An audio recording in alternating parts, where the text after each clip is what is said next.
Bonjour, nous revoilà ici. On est le jeudi 22 septembre. Je suis de retour après quelques jours d'absence en déplacement. Et je voulais faire suite. J'attendais en réalité la réunion d'hier de la Federal Reserve, qui a été, pour résumer, ils ont fait exactement ce qu'ils ont dit qu'ils allaient faire, enfin ce que la majorité, le pourcentage le plus important du marché attendait, 75 points de base de hausse des taux directeurs. Mais le discours et la réponse de Powell, du président de la Federal Reserve, a été relativement hawkish, on pourrait dire. Donc, on peut s'attendre, je pense que le marché s'attend à une, je dirais pas accélération, mais une continuation de la hausse des taux assez importante. On peut regarder ça. En réalité, je ne l'ai pas encore fait, mais je vais le faire. Donc, qu'attend le marché? Vous savez que la prochaine réunion de la Federal Reserve aura lieu le 2 novembre.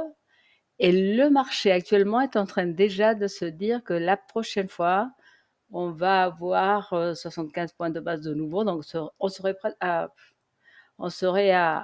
4%. Il a laissé entendre en fait que l'objectif c'est 4,4% de taux, ce qui est élevé. Bon, cela étant dit, on va regarder comment le marché a réagi. Donc ici, je regarde avec vous pour la première fois. Je vais d'abord commencer par regarder, on va regarder seulement les prix. Donc ça c'est le 2 jours. On avait, ouais, regardons ça. Que dire qui ne soit pas clair déjà, parce que finalement, le support est là.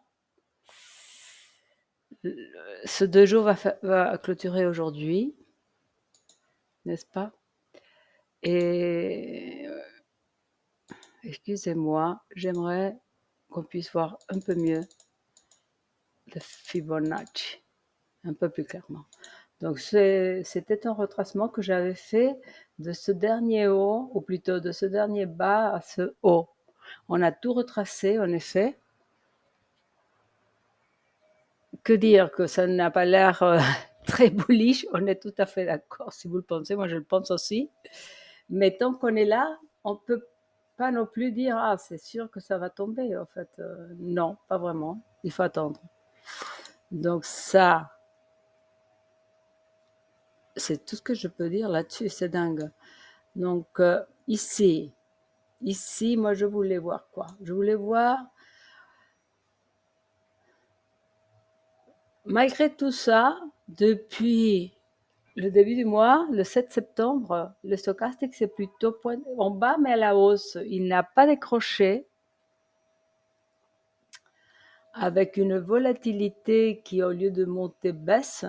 Donc on peut, si ça continue comme ça me dirait quoi? Ça dirait une petite consolidation dans les bas de nouveau. Et le RSI est en train de retester la zone bearish. Il y a eu évidemment clairement une bearish divergence qui à mon avis a joué. Vous savez quoi? J'aimerais regarder, on n'a pas fait ça depuis un moment, mais j'aimerais regarder la semaine qui clôture demain. Donc la semaine, est-ce qu'elle est... Bon, déjà, sur la semaine, c'est moins sympathique parce que le BBWP est en train de remonter. Donc la volatilité serait plutôt haussière. Et si on clôturait, comme on est en train là où on est maintenant, le stochastique serait de nouveau la baisse avec une volatilité qui monte. Et en plus, là, on aurait une clôture plus basse que toutes les autres. Donc là, je pense que on va suivre plutôt, on va regarder ce soir les 2 jours, mais la semaine demain va être très intéressante à voir. Je pense que les niveaux qu'on a sont toujours les mêmes. Donc regardez-moi ça. Je l'avais évidemment pas regardé. Nous avons retesté, BTC a retesté notre résistance et on est de nouveau au support. Donc, on va regarder ce qui se passe demain. Ça, c'est donc semaine, 2 jours. Le jour. Le jour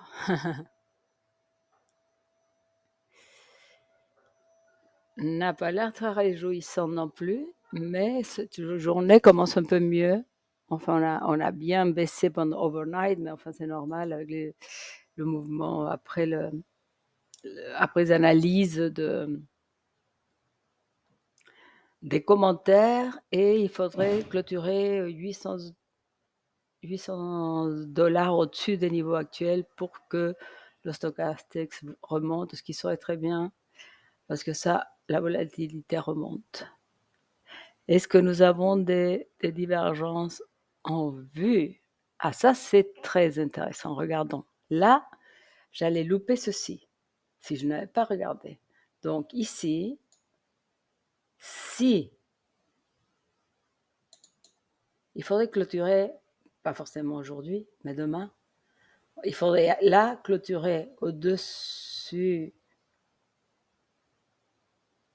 à mon avis, de là. Il faudrait être dans les 20 000, arriver là pour confirmer un bas plus bas que celui-ci, et donc on aurait ici une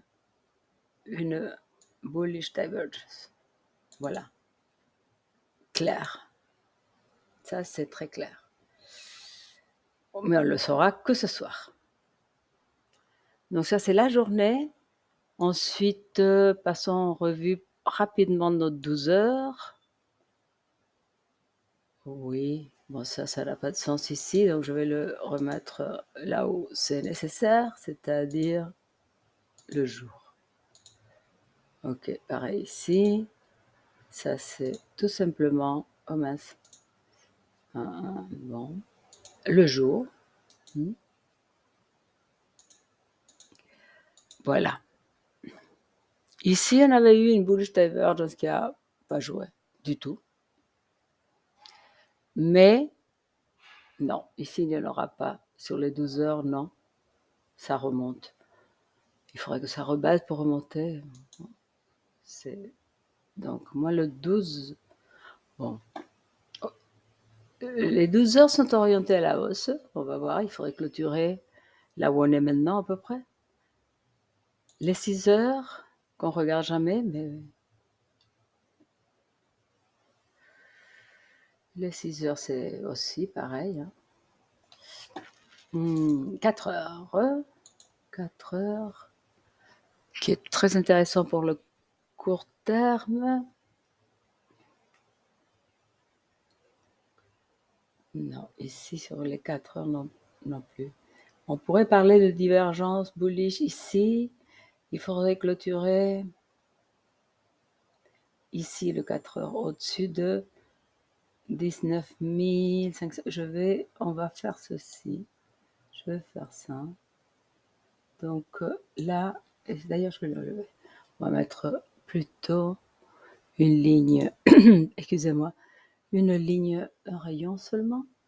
Donc, il faudrait clôturer à ces niveaux-là pour avoir un nouveau low qui serait plus haut, plus bas que celui-ci, pardon. Et donc ici, on pourrait avoir de nouveau une petite divergence, n'est-ce pas? Donc, entre ce point et ce point, et là, la visibilité, ce sera que les 4 heures. Ça, voilà. Et on confirmerait ça ici. Voilà. Oui, sans aucun doute. Voilà. Est-ce que je vois sur le court terme... Bon, aujourd'hui, on a, j'oubliais, the unemployment figures. Ça peut un peu faire bouger les marchés. Mais bon, le pire, c'est le pire.